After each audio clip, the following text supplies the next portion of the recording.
Bismillahirrahmanirrahim. Ya ayuhan nasu taqu rabbakum wakhshaw yawman la yajzi walidun an waladihi wala mauludun huwa jazin an walidihi syai'an.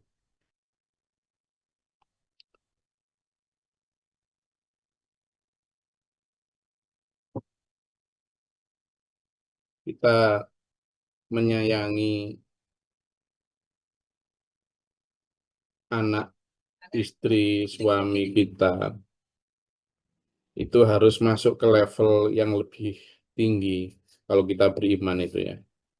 Apa level yang lebih tinggi? Yaitu menyayangi mereka tidak hanya jasmaninya tapi juga rohaninya. Yaitu menyayangi mereka tidak hanya dunianya tapi juga akhiratnya gitu.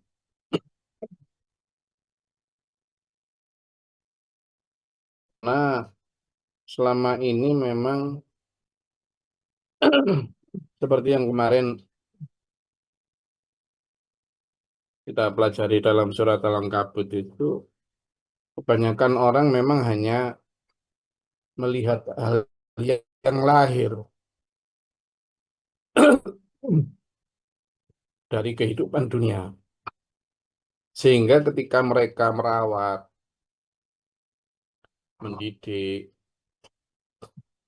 membimbing dan menyayangi serta melindungi anggota keluarga mereka, itu ya hanya sebatas lahir, tidak sampai ke hanya sebatas dunia, nggak sampai ke akhirat itu loh. Jadi kasih sayang ini harus kita luaskan spektrumnya, harus kita luaskan jangkauannya itu, karena kita orang beriman gitu.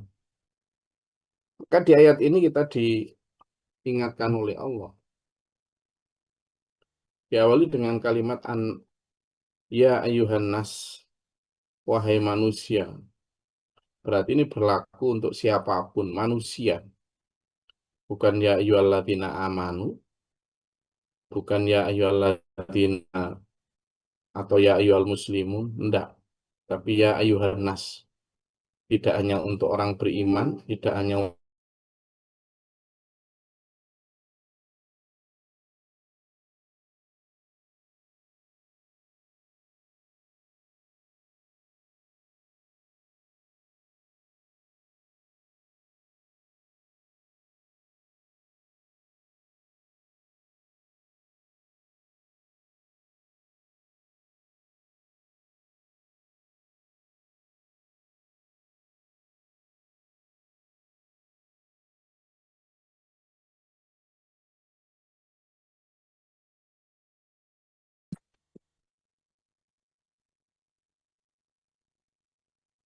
Jadi itu menunjukkan bahwa kita diperintah Allah untuk benar-benar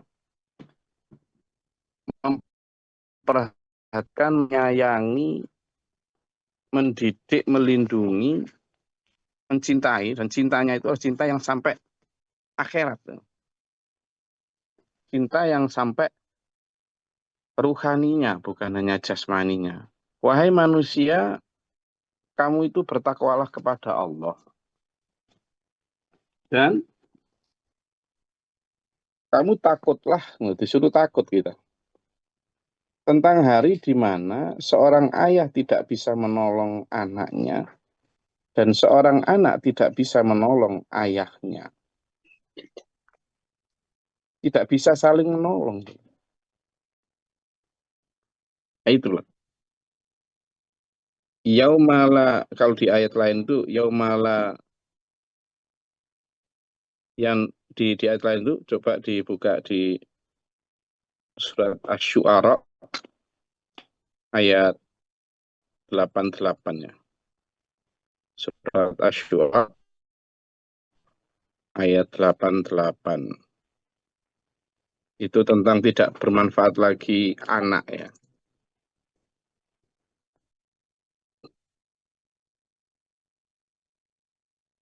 Dan Asy-Syu'ara ayat 88.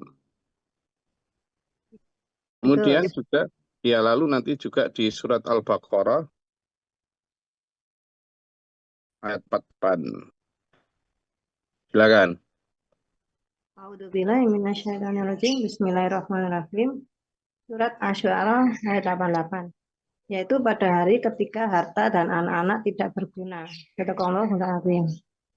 Pada saat itu harta yang membuat kita lalai kepada Allah di dunia, anak-anak yang mungkin karena kita hanya mencintai atau bertanggung jawab di dunia saja, atau kita hanya memperhatikan kebutuhan dan perkembangan ragawinya, jasmaninya saja, itu nanti tidak bisa manfaat untuk apa-apa sama kita.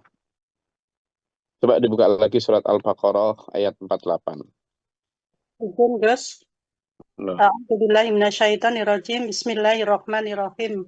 Dan takutlah kamu pada hari ketika tidak seorang pun dapat membela orang lain sedikit pun. Sedangkan syafaat-syafaat dan tebusan apapun darinya tidak diterima dan mereka tidak akan ditolong. tuh, coba malah lebih tegas lagi. Kami itu takutlah tentang hari, yakni hari kiamat maksudnya, ketika seseorang tidak dapat membela orang lain sedikit pun, siapapun. Nah, itulah. Syafaat, pertolongan tidak diterima darinya. Tebusan juga tidak diterima. Gitu kan? Tidak diterima. Artinya kalau dia punya harta sebesar emas, sebesar gunung sekalipun, itu tidak akan mampu menebus jika di jalan misalnya aku tak boleh nggak aku menebus keselamatanku supaya tidak masuk neraka dengan menyedekahkan harta satu gunung emas. Tidak diterima. Tidak diterima. Demikian pula ketika saat itu anak tidak bisa menolong orang tua juga tidak bisa menolong anak. Dan tidak ada, sudah terputus semua hubungan.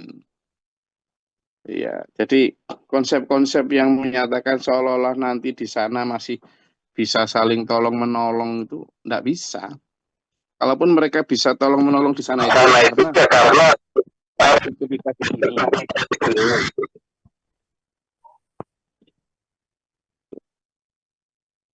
Apalagi dulu kalau kita lihat ayat-ayat yang lain banyak sekali, itu kita diperingatkan Allah sebenarnya tentang takutlah itu yang dimaksud gimana? Takutlah itu yang dimaksud adalah kita diperintah untuk benar-benar mempersiapkan,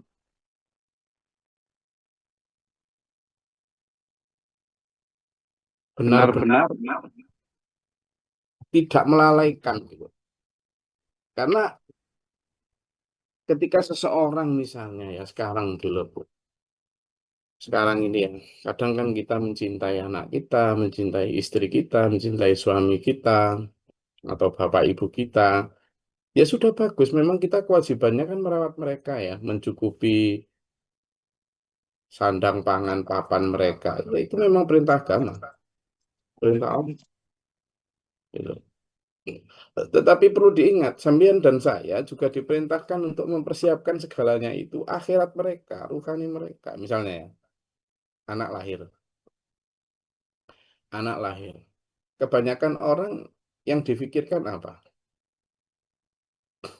Tumbuh kembang toh, biar dia sehat, bobotnya enggak stunting, kan gitu. Ya iya tetap penting itu. Tetapi jarang yang berpikir ini gimana ya, sejak dia lahir itu langsung sudah mendengar asma-asma Allah, sehingga di dalam ruhaninya itu sudah memori awal itu yang terekam itu adalah Allah, yang terekam adalah Asmaul Husna, misalnya begitu. Begitu nanti mulai umur setahun, 2 tahun, kita memang diperintahkan untuk ngajari dia jalan, ngajari dia merangkak, ngajari dia segala macam. Tapi yang perlu diajarkan juga, gitu kan, dipersiapkan dan dibekali mereka adalah gimana biar mereka sejak kecil itu sudah mencintai ngaji, mencintai sholat, mencintai Allah. Tidak hanya makanannya gitu loh. Nah selama ini kan kadang kita itu pokoknya yang penting mau makanannya, pakaiannya, kan gitu. Sehingga anak sejak kecil itu sudah terpapar oleh kecintaan terhadap duniawi. Ini sebenarnya bukan salah anaknya, tapi ya memang sejak awal orang tuanya itu mencintai secara salah. Apa yang dimaksud mencintai secara salah? Ya mencintai hanya satu sisi. Padahal yang dimaksud Allah ini, kenapa? Supaya nanti di akhirat bisa saling tolong-menolong. Artinya apa? Ketika anak nanti di akhirat, itu sama bapak di akhirat, ayah ibu di akhirat, itu ketika di dunia sudah saling mendukung, saling menguatkan dalam pengabdian kepada Allah, nanti di sana ya masuk surga bareng-bareng. Nah, ini yang kita maksud dengan orang berpandangan jauh ke depan. Omboh jangkai, atuh ngelare, jembar segarane. Tuh, kita itu sebenarnya juga diingatkan Allah ya, misalnya tentang anak, tentang istri, banyak itu. Supaya kita tidak tertipu. Kan di sini sebutkan, Inna wa'dallahi haqqun, fala taghurrannakumul hayatud dunya, wala yaghurrannakum billahil ghurur. Sesungguhnya janji Allah itu pasti benar loh ya. Maksudnya apa? Bahwa kiamat itu pasti datang, hari penghisapan pasti terjadi. Maksudnya begitu. Sehingga sampean dan saya diperintah takut itu takut kalau kita tidak punya persiapan sama sekali. Kita diperintah takut. Makanya kita diperintahkan sedekah sebelum mati. Jangan sampai kita terperdaya oleh anak dan istri, oleh harta, sampai kita lalai kepada Allah. Ini kan gitu ini. Jadi, wala yaghurrannakum billahil ghurur. Ada satu ayat, la yaghurrannaka itu, ya. Taqallubul ladzina kafaru fil bilad. Coba dibuka di surat Ali Imran ayat 196.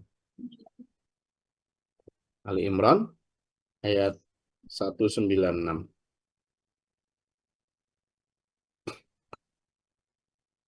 Monggo.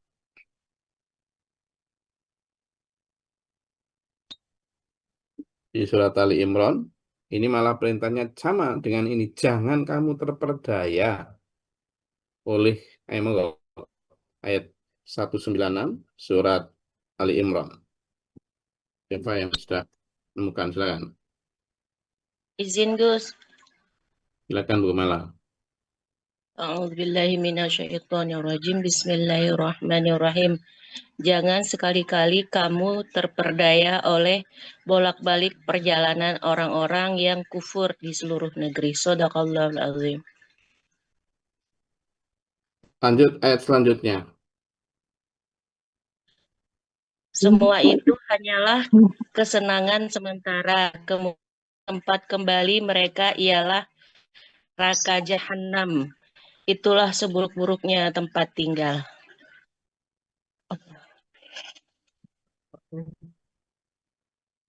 Jadi di situ jelas, wahai manusia, kamu itu jangan sampai terperdaya orang yang lalu lalang di muka bumi yang datang pergi membawa kebanggaan, membawa jabatan, membawa perlombaan kekayaan. Kamu jangan terperdaya itu loh ya.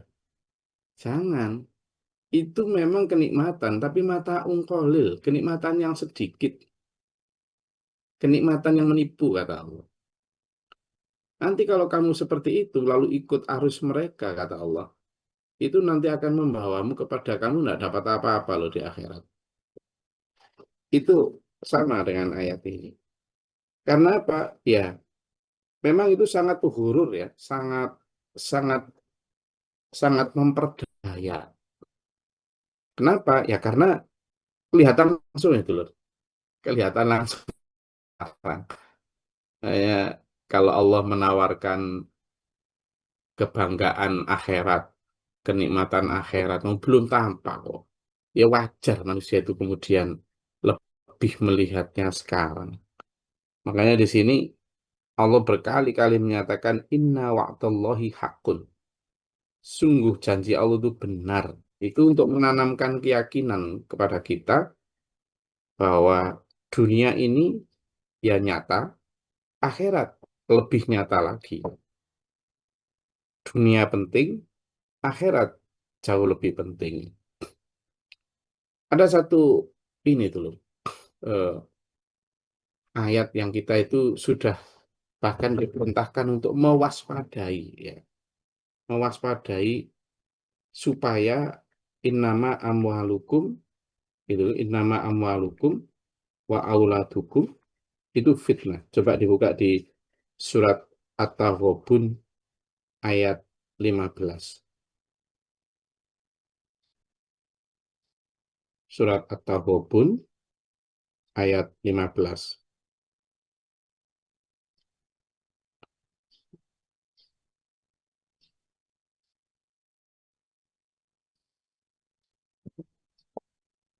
Namun,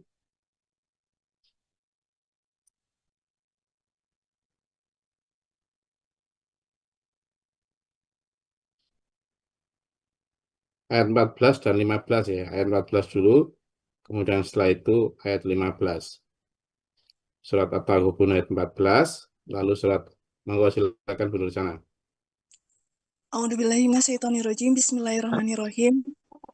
Wahai orang-orang yang beriman, sesungguhnya di antara istri-istrimu dan anak-anakmu ada yang menjadi musuh bagimu. Maka berhati-hatilah kamu terhadap mereka.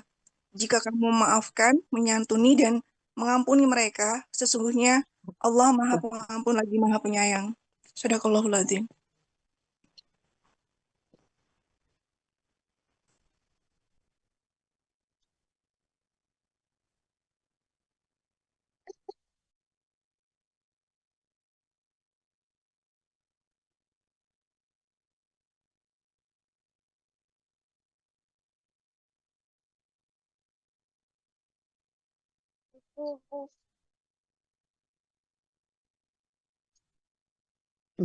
Sehingga di sini disebut bahwa wahai orang-orang beriman, dalam surat At-Taghabun ayat 14 ini, sesungguhnya, berarti kan ini, wahai para jamaah tafsir, wahai yoyo, ya Mas ya,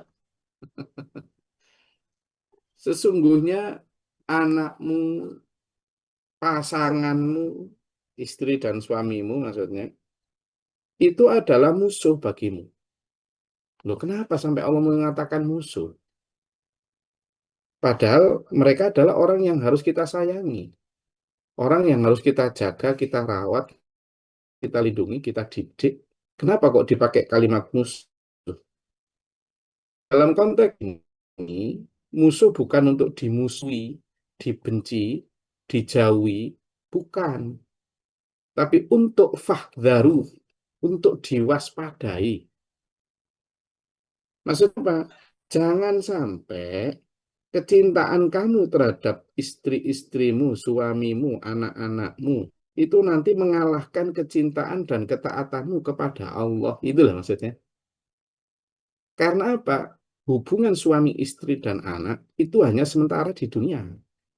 Nanti ketika di akhirat seperti yang kemarin yang tadi itu sudah tidak ada hubungan lagi. La khulatu wala syafa'ah. Tidak ada pertalian dan tidak ada pertolongan. Maka hati-hati dengan itu.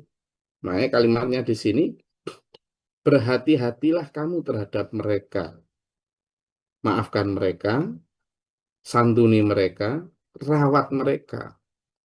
Jadi musuh pun diperintah begitu supaya apa? Kita tidak terpedaya. Kadang kan gini, punya uang 10 juta, sudah rencana nih mau sedekah 5 juta, ya yang 5 juta untuk kebutuhan anak istri gitu. Nah, sudah benar-benar pengen sedekah, lah kok data anak atau istri minta sesuatu yang harganya 8 juta, gitu kan. Akhirnya kan cuma tersisa 2 juta. Nah, begitu 2 juta pas mau belanja sesuatu yang harga 8 juta itu, di tengah jalan merengek lagi. Itu loh Mas, yang kalau beli ini kan gitu. Akhirnya nggak jadi. Kemudian pula, kadang misalnya sampean dan kepengen ngaji, berangkat. Tapi karena sang istri atau sang suami manja, sehingga sampean tidak jadi berangkat ngaji. Hal-hal semacam ini kan sangat wajar terjadi. Tapi bagi Allah itu yang menghalang-halangi kamu itu. Makanya Allah mewanti-wanti kita. Menyayangi boleh, tapi la tulhikum amwalukum wala auladukum. Ya, itu yang ayat 15 coba dibaca. Surat itu tadi. Surat. Ya, sama. Yang ayat 15. Oke. Bismillahirrahmanirrahim. Sesungguhnya hartamu dan anak-anakmu hanyalah cobaan bagimu. Di sisi Allah lah ada pahala yang besar. Nah, Sadaqallahul adzim. di situ disebutkan sebagai cobaan. Kalau di ayat 14 disebut sebagai musuh, di ayat yang 15 disebut sebagai cobaan. Terminologinya sama. Musuh dalam arti kan diwaspadai, hati-hati. Karena semua itu adalah ditegaskan di ayat 15 adalah cobaan. Itu adalah materi ujian kita. Bagaimana kita memperlakukan anak istri suami secara benar. Satu di antaranya secara benar itu adalah menyayangi mereka jasmani rohaninya, menyayangi dan merawat mereka dunia akhiratnya, gitu loh. Nah, aku belikan kamu baju. Istri, ini aku ada uang 1 juta. Beliau baju harga 250 ya. Yang 750 Mas, ya aku belikan baju kamu juga, cuma akhiratnya. Nanti aku pengen belikan baju untuk itu apa para ustadz-ustadzah itu biar punya seragam itu nanti untuk bajumu akhirat lo ya. Begitu gitu loh. Dianya tetap dirawat. Misalnya sampean ngasih sangu anak untuk sekolah ya. Kasih sangu 10.000 gitu. Kasih sangu 10.000. Terus tambahin 5.000 lagi misalnya. Nah, ini sangu kamu untuk kamu ya. Yang 5.000 itu Pak, yaitu bawa juga, tapi ini untuk sangu akhirat. Loh gimana maksudnya? Nanti bagiin bagi teman-teman kamu yang nggak bisa jajan. Lah gitu loh. Jadi sejak kecil, istri maupun anak dan suami itu sudah ditanamkan itu. Sehingga kita tidak terperdaya. Karena itulah coba dibuka di surat Al-Munafikun ya. Surat Al-Munafikun ayat 9.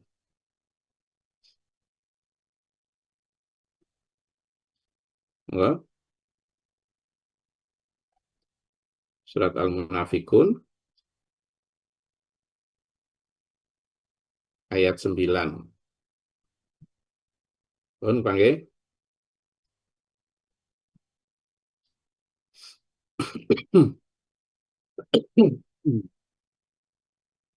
Nanti sampai ayat 10. Silakan. Sampai ayat 11 sampai ayat 12 gantian. Supaya kita mempelajari ini itu dengan runut.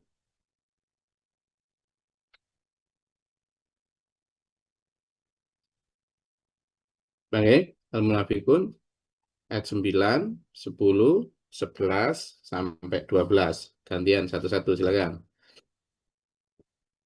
Karena ini surat dari Allah untuk kita. Jeneng Gus. A'udzubillahiminasyaitonirrajim. Bismillahirrahmanirrahim. Al-Munafikun ayat 9. Wahai orang-orang yang beriman, janganlah harta bendamu dan anak-anakmu melalaikan kamu dari mengingat Allah.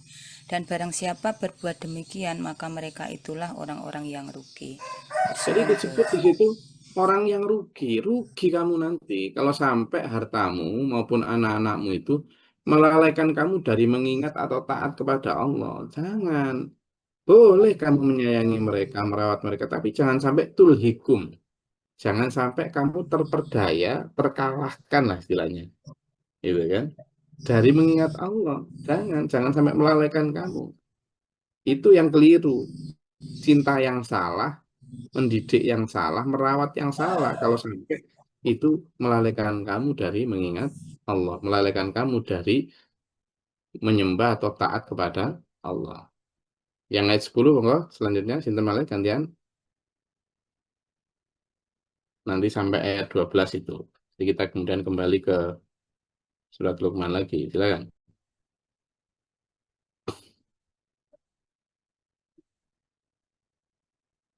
Ayat 10, silakan. Al-Munafikun.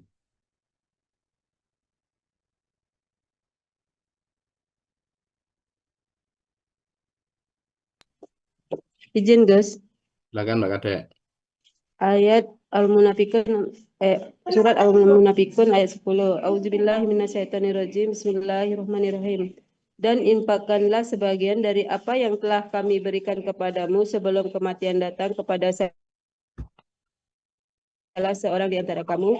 Lalu dia berkata menyesali, ya Tuhanku, sekiranya engkau berkenan menunda kematianku sedikit waktu lagi, maka aku akan dapat bersedekah dan aku akan termasuk orang-orang soleh. Sadaqallahul azim. Kamu makanya infakkanlah hartamu itu sebelum mati, jangan kok setelah mati. Supaya kamu tidak apa, tidak teriak-teriak waktu sakaratul maut terus minta balik ke dunia karena akan bersedekah dan menjadi orang soleh. Tidak bisa.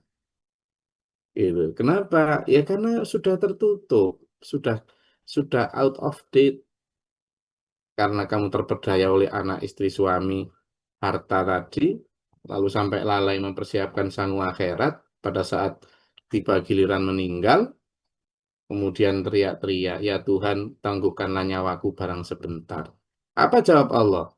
Tidak bisa. Surat ayat 11, moga.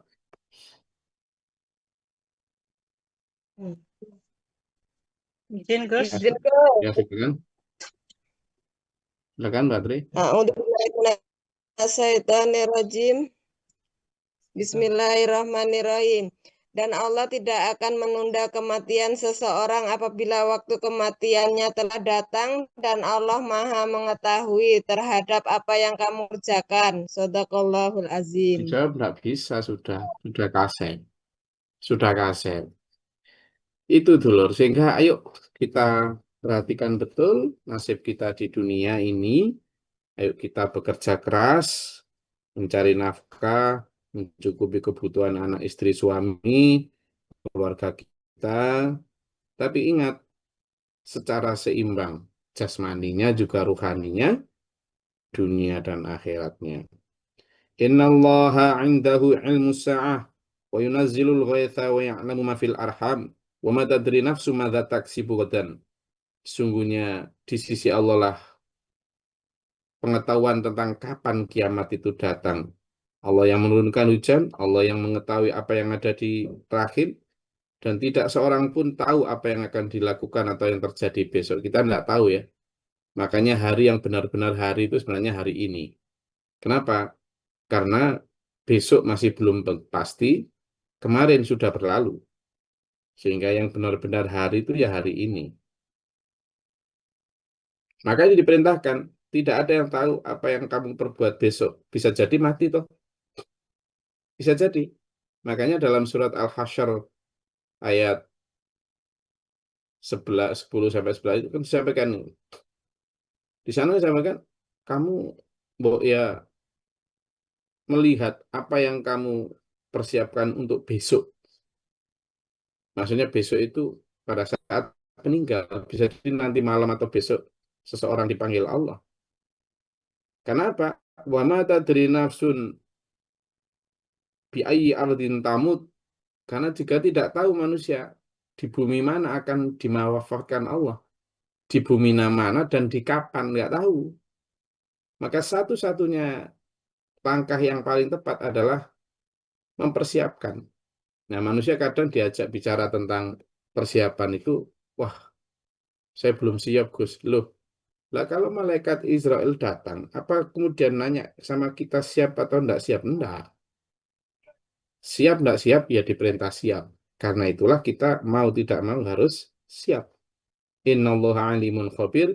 Sungguhnya Allah maha mengetahui lagi maha teliti. Gitu loh. Jadi ayat dalam surat Luqman mulai 33 sampai 34 ini memberi kita banyak sekali warning selain pengetahuan ya, bahwa nanti di sana itu kondisinya begitu. Maka perhatikan, persiapkan semenjak sekarang. Cintai anak, istri, suami, keluarga, kerabat kita, mencintai secara utuh, mencintai sehidup, semati, dan sehidup kembali. Oke, silakan kalau ada yang mau ditanyakan, sampaikan.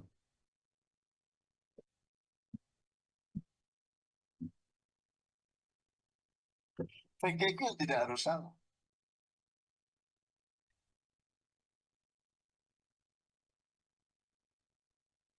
Halo? Ada yang mau disampaikan?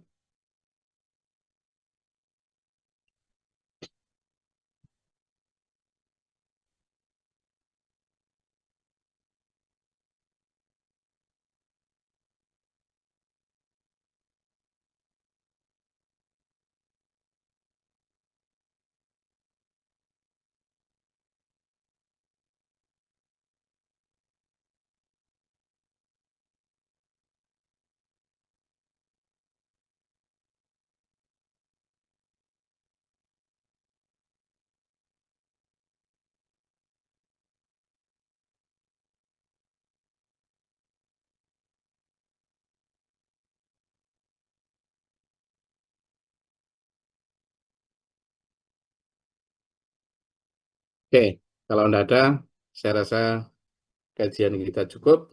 Dan ada, Bu Asriana, silakan. Saya kosong tadi ya, saya ditanya. Tidak apa-apa, monggo.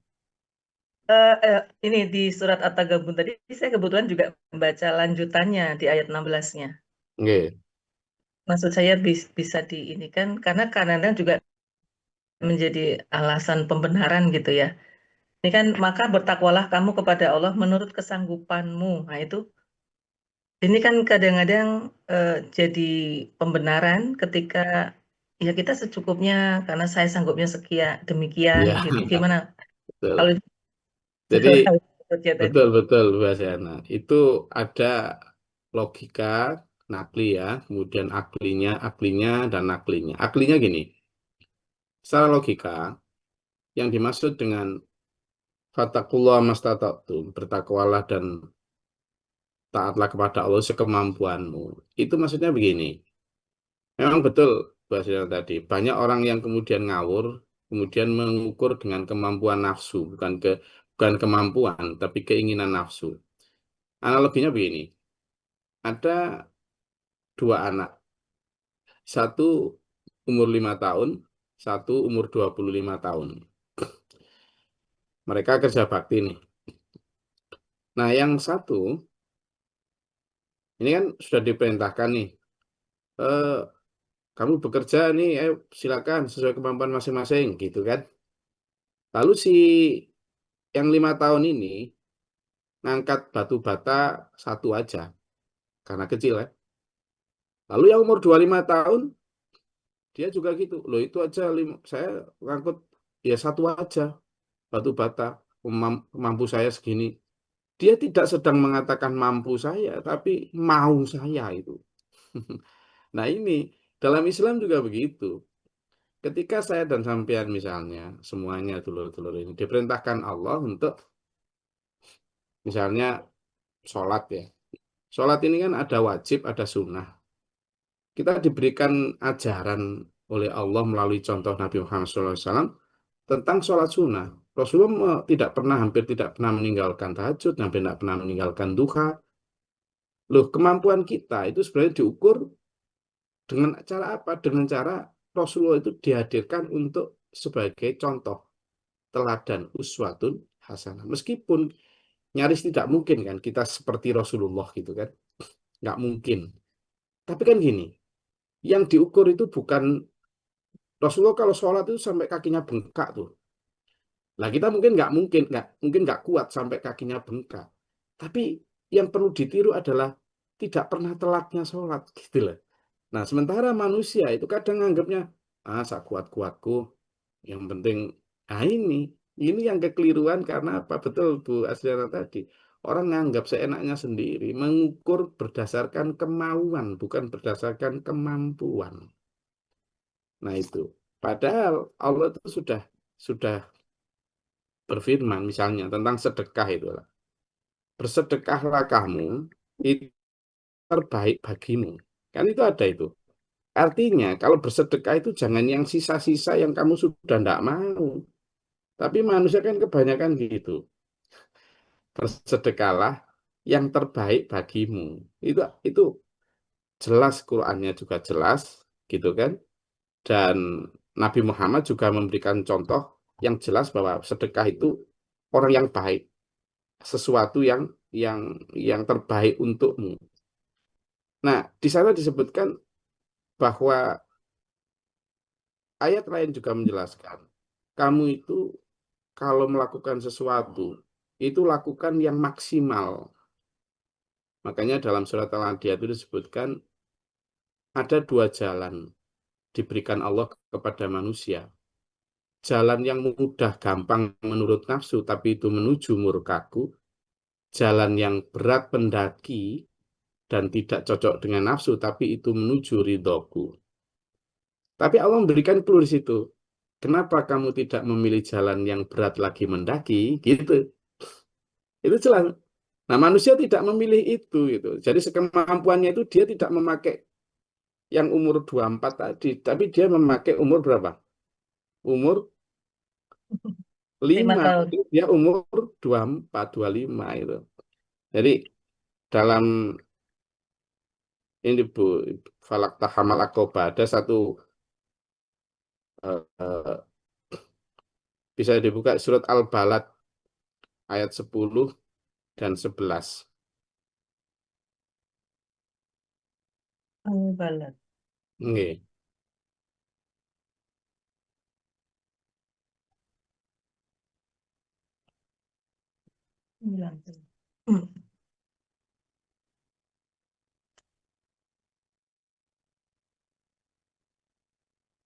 Saya izin baca. A'udzubillahiminasyaitonirrajim. Bismillahirrahmanirrahim.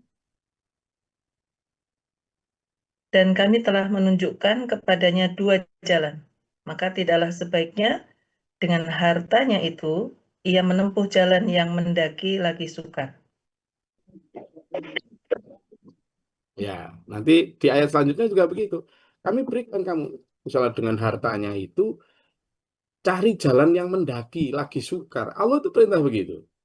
Jadi jangan cari yang jalan yang gampang, enak-enak. Kamu itu umur 25 kok, nyari kemampuan anak umur 5 tahun. Ya keliru. Maka kembali ke ayat yang tadi surat At-Taghabun, fattaqullaha mastata'tum itu sekemampuan maksimal kamu. Kenapa? Misalnya dalam hal sedekah. Itu dalam surat Ali Imran ayat 92 itu malah kalimatnya gini, a'udzubillahi minasyaitonirrajim, lan tanalul birra hatta tunfiqu mimma tuhibbun. Kamu sekali-kali tidak akan sampai pada level kebajikan sampai kamu bisa menafkahkan harta yang kamu cintai. Itu Ali Imran ayat 92 tuh. Yang kamu cintai. Jadi itu kan berarti bukan yang jelek-jelek, bukan yang kenapa? Karena itu adalah khairul li anfusikum. Itu adalah baik untukmu. Khairul li anfusikum. Apa yang kamu sedekahkan itu sebenarnya adalah yang baik untukmu. Tuh. Ngeten Bu, jadi benar Ya, tadi. makasih. Nggih.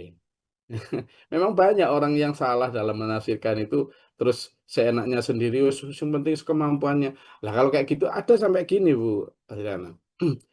Tuhan itu tidak ada juga kan lah bahwa Tuhan itu tidak membebani manusia, la yukallifullahu nafsan illa wus'aha gitu kan. Allah tidak akan membebani manusia kecuali dengan kemampuannya gitu. Nah, itu dijadikan alasan. Jadi dia bilang begini, aku ini baru bisa berbuat baik tapi belum bisa sholat. ya nggak apa-apa lah, kan Tuhan tidak membebani orang sesuai kemampuan. Ini kan jadi ngawur ini, kan gitu. Aku ini baru bisa sholat tapi belum bisa tutup aurat. Ya gimana, kan Tuhan tidak membebani. Ini repot ini. Jadi hal-hal yang kayak gini yang kadang memang secara salah ditafsirkan. Padahal bukan begitu yang maksud Allah. Quran dan hadis itu diturunkan Allah ke bumi sudah diukur itu sesuai kemampuan manusia. Sudah diukur. Hanya saja manusia itu kan kemudian punya tingkatan, tapi berusaha maksimal. Cuma nanti manusia kemudian punya kemampuan yang maksimal sesuai dengan kemampuannya. Nah itu manusia tidak lagi mengambil yang titik maksimal, tapi titik yang minimal itu jadinya. Nah makanya di sini kita kadang push terus supaya kita itu menjadi orang-orang yang ahsanu, the best of the best, bukan hanya sekedar the best, apalagi cuma good, tapi better, the best, kemudian oke, saya rasa kajian kita pada hari ini semoga mari kita menuju kita dalam siratal mustaqim ila amin.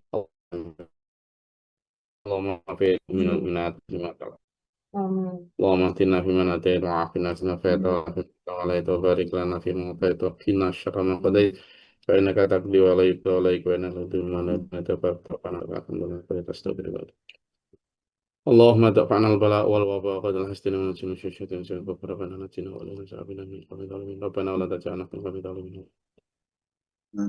ربنا من نفقنا مع الشاهدين ربنا لا تزغ قلوبنا بعد إذ هديتنا ربنا لا تمرحنا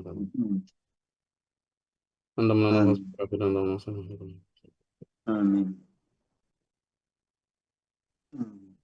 اللهم لا نفقنا اللهم فاسقنا اللهم ربي أعوذ بك من همزات الشيطان وأعوذ بك ربي أعوذ بك من الشيطان